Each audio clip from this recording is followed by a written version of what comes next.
Open the feed of any social network. What do you see?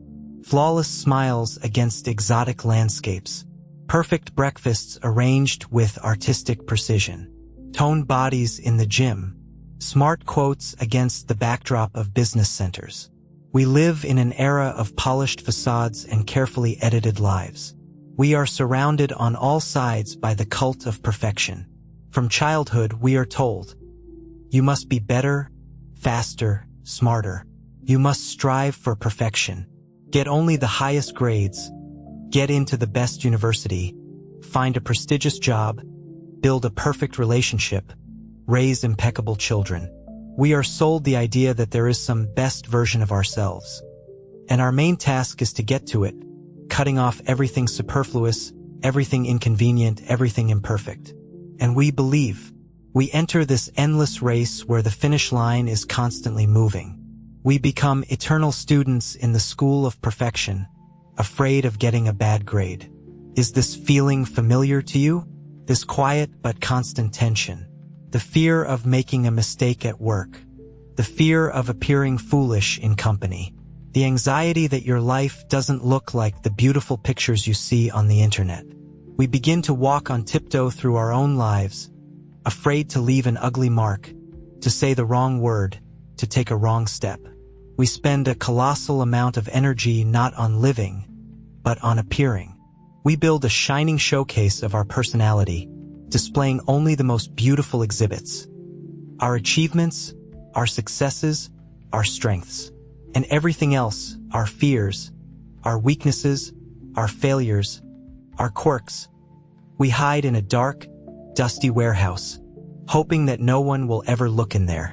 And it is here, in this desperate pursuit of the ideal, that the great paradox lies.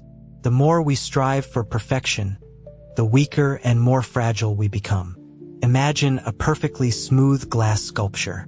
It is beautiful, it is flawless, but it is terribly fragile. One careless blow, one wrong step, and it will shatter into 1,000 pieces. Any criticism, any failure, any deviation from the ideal is perceived as a catastrophe. Because if you are your ideal image, then any crack in it is a crack in your personality. Now imagine an old, gnarled tree. Its trunk is covered with scars from storms. Its branches are asymmetrical and imperfect. It is not perfect, but it is alive. It is flexible, can bend under the force of a hurricane wind, but not break. Its strength is not in its flawless form, but in its ability to withstand the imperfections of the world and its own. Carl Gustav Jung was one of the first to understand that the pursuit of perfection is a neurotic trap. He argued that the goal of human life is not to become perfect, but to become whole. And wholeness implies accepting all parts of oneself, not just the ones we like. The pursuit of the ideal makes us weak because it forces us to deny half of our nature. It cuts us off from a huge source of energy that is hidden in our so-called flaws. We become predictable because we act according to a template of correctness. We become anxious because we are constantly afraid of being exposed. We lose spontaneity, creativity, and the genuine joy of life, which are born only where there is room for error, for experiment, for imperfection. We build a golden cage of others' expectations and our own inflated demands, and we wonder why it is so cramped and hard to breathe in this cage.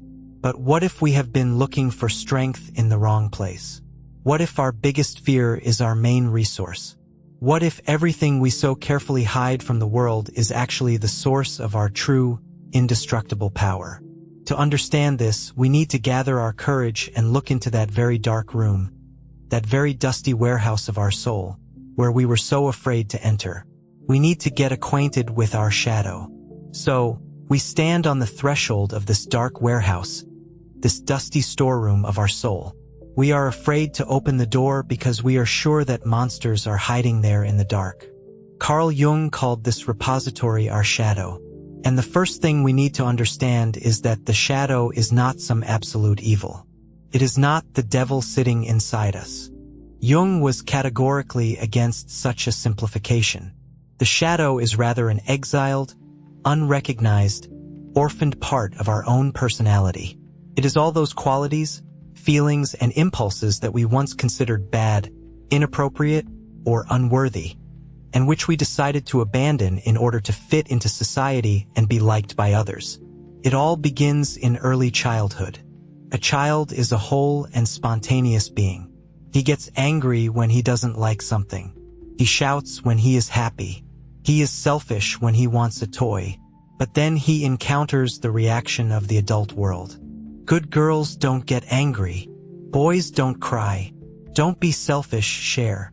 And the child, for whom the love and acceptance of his parents is a matter of survival, makes a simple and logical conclusion. To be loved, I must renounce these bad parts of myself. He takes his anger, his vulnerability, his selfishness, and, figuratively speaking, locks them in the dark basement of his psyche. He seems to say to himself, "This is not me. I am not like that. I am good." This is how the shadow is formed. Everything that does not fit into our ideal image of ourselves, into our persona, ends up in it. Of course, first of all, so-called negative qualities are sent there. Anger, envy, greed, laziness, selfishness, jealousy. But the paradox is that we repress into the shadow not only what is considered bad. Many completely healthy and even vitally important parts of our personality also go there if for some reason they were not approved of in childhood. For example, our spontaneity and playfulness, if we grew up in a very strict and serious family. Our wild, unbridled creativity, if only logic and order were demanded of us. Our healthy aggression, necessary to protect our boundaries, if we were taught to always be convenient and compliant. Our sexuality, if this topic was taboo.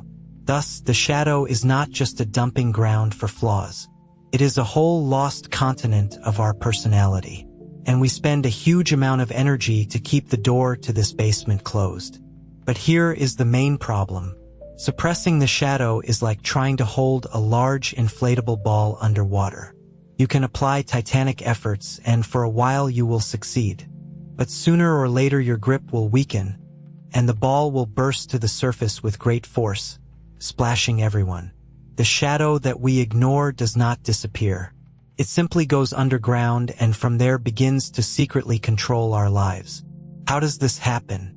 First, through projections. This is one of the key mechanisms discovered by Jung. We begin to fiercely condemn in other people precisely those qualities that we do not recognize and suppress in ourselves. A person who has suppressed his own aggression will see aggressors and injustice everywhere. The one who is afraid of his own laziness will be intolerant of the slightest manifestation of relaxation in others. We seem to hang labels on other people with the names of our own exiled qualities. Second, through uncontrolled outbursts. You probably know people who seem very kind and calm, but sometimes explode over some trifle, disproportionately to the situation. This is the breakthrough of the shadow. The accumulated and suppressed energy of anger or irritation finds a way out at the most inopportune moment. And third, through self-sabotage. Suppressed fear of failure can make us unconsciously fail an important interview. A suppressed sense of our own worthlessness can lead to us repeatedly entering into relationships where we are not valued. The shadow that we do not see does not disappear. It becomes our invisible puppeteer. It dictates our reactions, our likes and dislikes, our sudden failures. We think that we are in control of our lives, but in reality we are controlled by what we have refused to recognize in ourselves. But what if I told you that in this dark basement, in this repository of our monsters, a real treasure is actually hidden, that it is there in our shadow that the key to our greatest strength is kept? What if instead of being afraid of this door, we need to find the courage to open it? The idea that treasure is hidden in the darkness seems paradoxical. We have been taught all our lives to flee from the darkness, to fight it, to eradicate it. But Carl Jung proposed a completely different path. Not struggle, but integration. He argued that our task is not to kill the dragon in the dungeon, but to go down to it, get to know it, and perhaps even make friends with it. Because this dragon guards untold riches. Jung called this process the integration of the shadow. It is the alchemical process of turning the lead of our flaws into the gold of our strength. How does this happen in practice? Let's take the most common and condemned feeling that we learn to hide from childhood: anger. We are told, "Don't be angry, it's not nice." And we suppress it, drive it into the shadow. But anger is not just a negative emotion. At its core, in its pristine nature, anger is a colossal energy. It is the energy given to us by nature to protect our boundaries, to overcome obstacles, to say no to what destroys us. When we suppress anger, we deprive ourselves of this protective power. We become convenient, accommodating, but absolutely defenseless. We are easily manipulated. Our boundaries are constantly violated.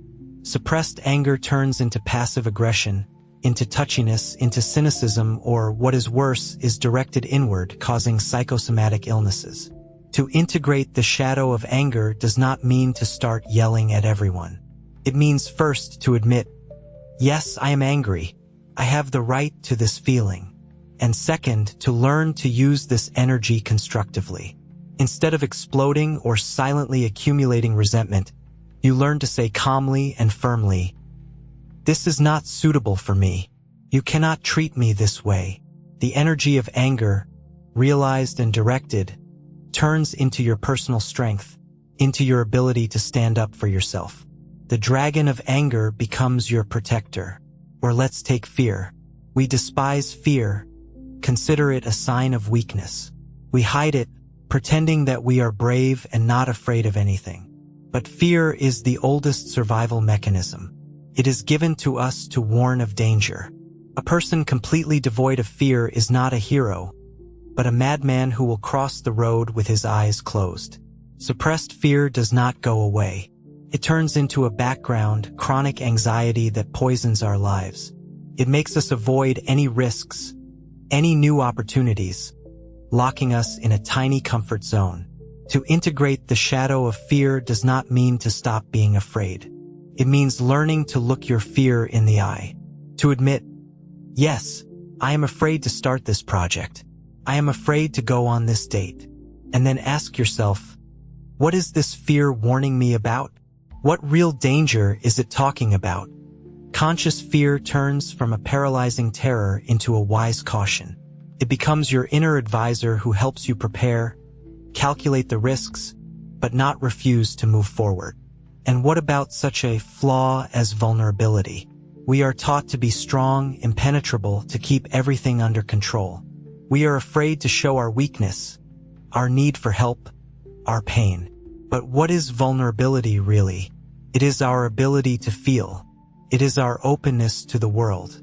A person who has suppressed his vulnerability becomes cold, detached, closed. He may seem strong, but he is not capable of genuine intimacy. He cannot truly love and be loved, because for that one needs the courage to open one's heart, risking being hurt. To integrate the shadow of vulnerability is to allow yourself to be alive. It is to admit that you are sometimes in pain, that you need support. And the paradox is that it is at the very moment when you allow yourself to be vulnerable that you become truly strong. Because you stop wasting energy on maintaining a false armor.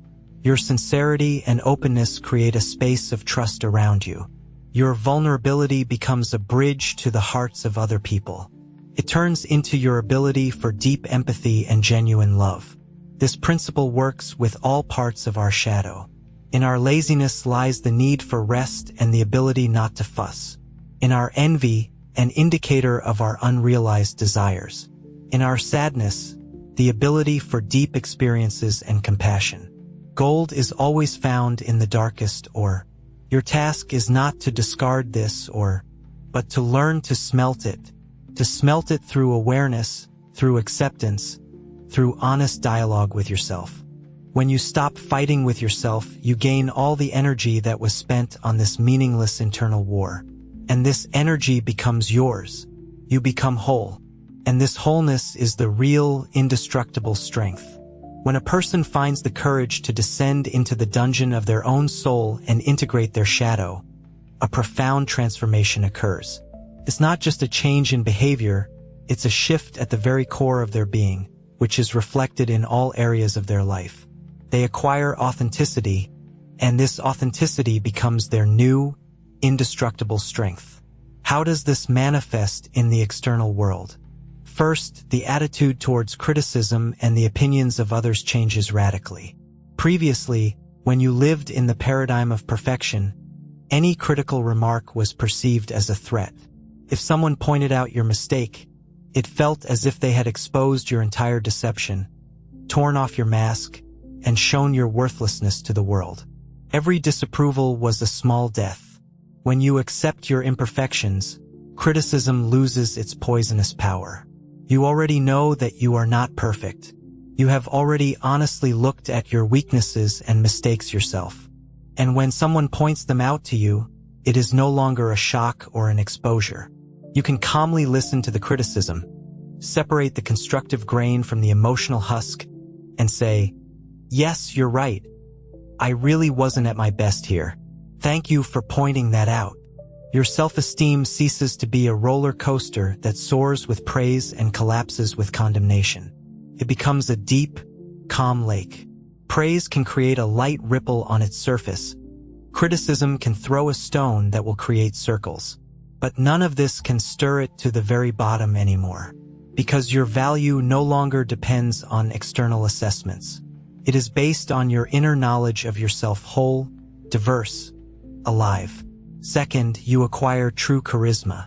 We often think that charismatic people are perfect, flawless heroes. But that's not true. Remember the people who truly admired and attracted you. Most likely, they were not characters polished to a shine, but living, real people, perhaps even with some obvious quirks and flaws. True charisma is born not from perfection, but from wholeness.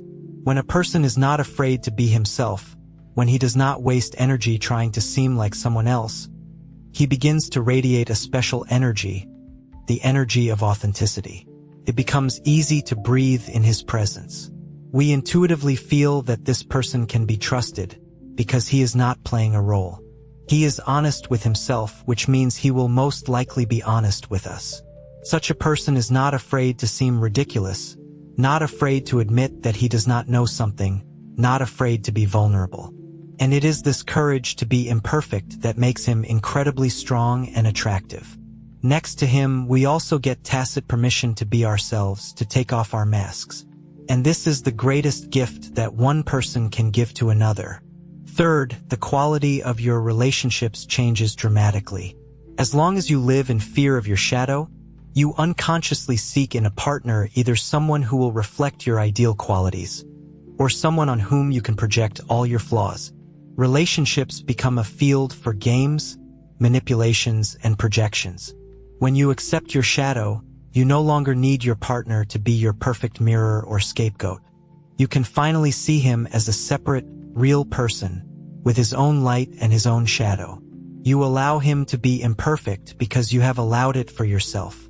Suffocating control and inflated expectations leave the relationship. Space, air, freedom appear. You can build a relationship not on the need to fill your inner emptiness, but on the desire to share your fullness. This is the mature, genuine love that Jung spoke of, the union of two whole, not two half-hearted people. And finally, you acquire true resilience. Life is an unpredictable ocean. It has its calms, but it also has its cruel storms. A person striving for perfection is like a fragile ship with high but thin masts. The first serious storm, a business failure, a painful breakup, a loss of status breaks him. A person who has accepted his imperfections is like a ship with a strong, flexible hull. He is not as beautiful, but he is reliable. He knows that he can get into a storm. He knows that he can get a hole. But he also knows that he has an internal team, his integrated shadow qualities, that will help him cope with any storm. His fear will turn into caution, his anger into energy for struggle, his sadness into compassion for himself. He is no longer afraid of falling because he knows he has the strength to get up. And this inner confidence, this indestructible resilience, is the main fruit of accepting one's imperfections. So we have come this way. from the illusory pursuit of perfection to a bold immersion in our own shadow, from smelting the lead of our flaws into the gold of our strength to acquiring authenticity, charisma, and resilience. And now we stand on the threshold of the main conclusion to which all of Carl Jung's depth psychology leads. The real, ultimate goal of our lives is not to become perfect. The real goal is to become whole. Feel the difference between these two words. Perfection is a static, cold, lifeless idea. It is a kind of final product, an ideal statue without a single flaw. But life is not a museum, and we are not statues. Life is a process, it is movement, it is constant change. The pursuit of perfection is, in fact, the desire to stop life, to freeze it in one correct moment. This is the path to fragility and death. Wholeness, on the contrary, is a dynamic, warm, and incredibly living idea. To be whole does not mean to be perfect. It means to contain everything. It means to recognize and accept all parts of your personality without dividing them into good and bad.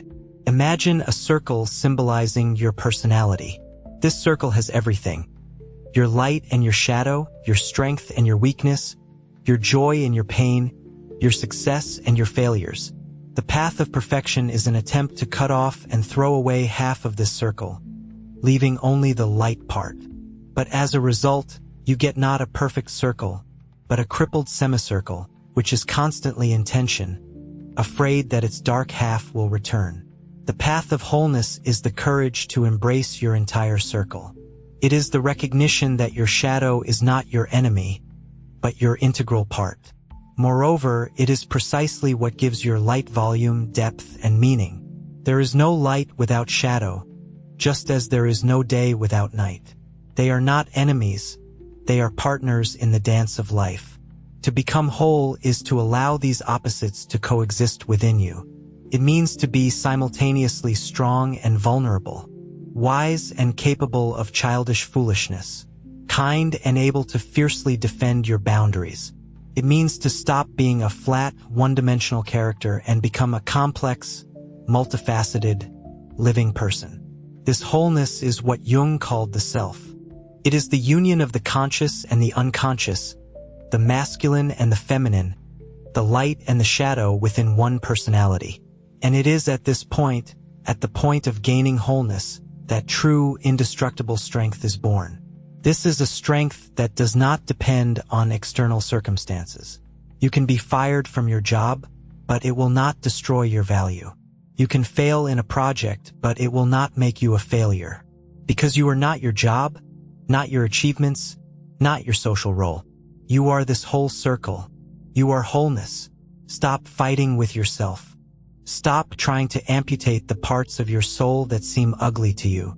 Your path is not to become better than you are. Your path is to become more yourself. Remember the old, gnarled tree we talked about at the beginning. Its beauty and strength are not in the symmetry of its branches, but in the unique story that each of its bends, each of its scars tells. These scars are not signs of weakness. They are signs that the tree lived, fought, endured storms, and continued to grow. Your imperfections, your scars, your shadow are not something to be ashamed of. They are the traces of your unique life. They are what make you not perfect, but real. And being real is much more valuable than being perfect. So the next time you catch yourself thinking that you are not good enough, not smart enough, not successful enough, stop. Take a deep breath. And remember that your real strength is hidden not in the shining peaks of your ideal I, but in the dark, fertile valleys of your whole soul. Your task is not to eradicate your imperfections, but to love them, because they are what make you you, and it is in them that your gold is hidden.